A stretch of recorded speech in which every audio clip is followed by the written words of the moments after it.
I here? What's my purpose? What was I put here to do? One day my friend gave me this bracelet, and I think it will answer all of your questions. What if the hokey pokey is what it's all about? Tonight I'm going to tell you a story about the hokey pokey. My son was 7 at the time. I was a much younger mom then. And one day he looked up at me and he said, "Mom, you don't believe I'm going to win that race, do you?" He had these big ginger brown eyes. And I looked at him. I didn't know what to say. We had just signed him up for his first triathlon, his first kids triathlon. And for weeks he'd been skipping through the house. "Mom, Dad, I'm gonna win that race! I'm gonna win that race!" And at first it was so fun. His jubilance, his enthusiasm.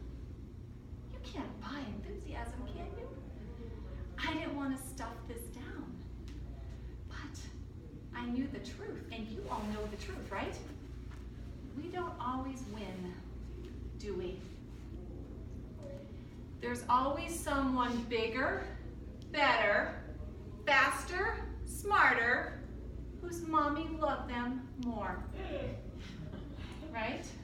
So what did I say to this ginger brown-eyed little boy? I looked at him and I did what any good mother would do. I lied to him.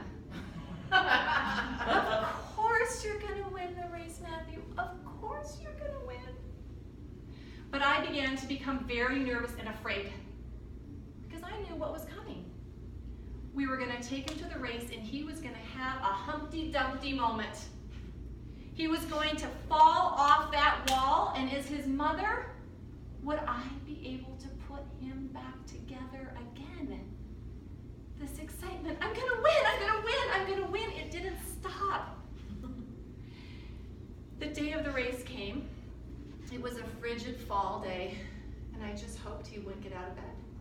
He was up bright and early. "Let's go, Mom." We drove out to the race course, and there stood a group of boys beside the swimming pool. It would be a swim, bike, and run. They looked practically professional compared to him. When the gun went off, they dove into the pool so gracefully. And Matthew, he fell in. He just kind of plopped into the pool. And they began to swim like this. And he was just like all legs and arms, just like a bug. But strangely, he got out of the pool at just about the same time. Then he was off to the bike.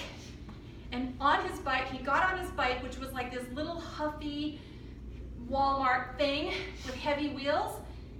He was ignorant to the fact that next to him stood this row of shiny steeds with big tires, light aluminum frames. He didn't know enough to compare himself or to think he had anything to be worried about, but I did. He got on the bike and he took off on the race course. He made one loop around and I saw him tailing these much bigger boys. And then I saw him go on a second loop and he was pedaling as hard as he could. He was doing 6 revolutions for every one of the boy in front of him. On the second loop, Matthew, I could see him off in the distance coming. I had never seen such focus, such determination, such belief. And I started to cry. I had never done the hokey pokey like that before and put my whole self in. Matthew got off the bike, he threw it down, he took off on the run course, and he went around the baseball field the wrong way, and by now the boys had caught up with him. They sent him back the right way, and he took off again, out, and I didn't see him, and it seemed like an hour before he appeared at the front. He came running towards us, and my husband and my daughter and I stood there at the finish line, and he collapsed into our arms. He said, "Mom, take me home. I am so sick." I have never worked that hard at anything. When was the last time you worked that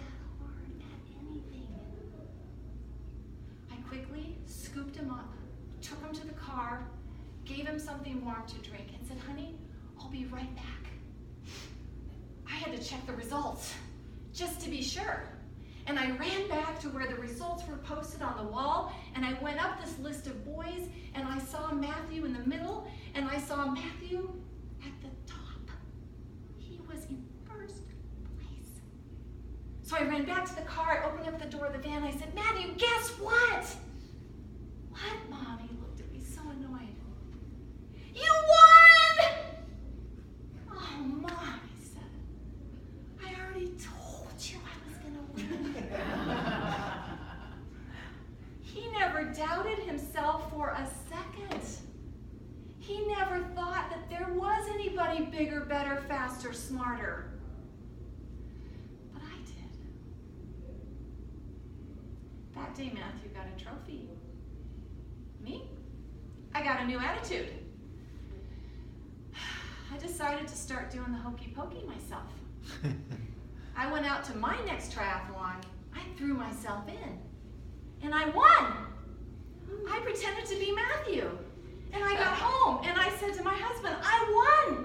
And he said, how many people were in the race? I said, that's a rude question. There were 2. Theodore Roosevelt said, if you believe you can, you're halfway there. That day, Matthew taught me just to believe blindly, without comparison, without fear, without worry that I wouldn't make it, that somebody could come along and get in front of me. And I also learned that day that really, if we just do this, the hokey pokey, and get yourself all in, that's what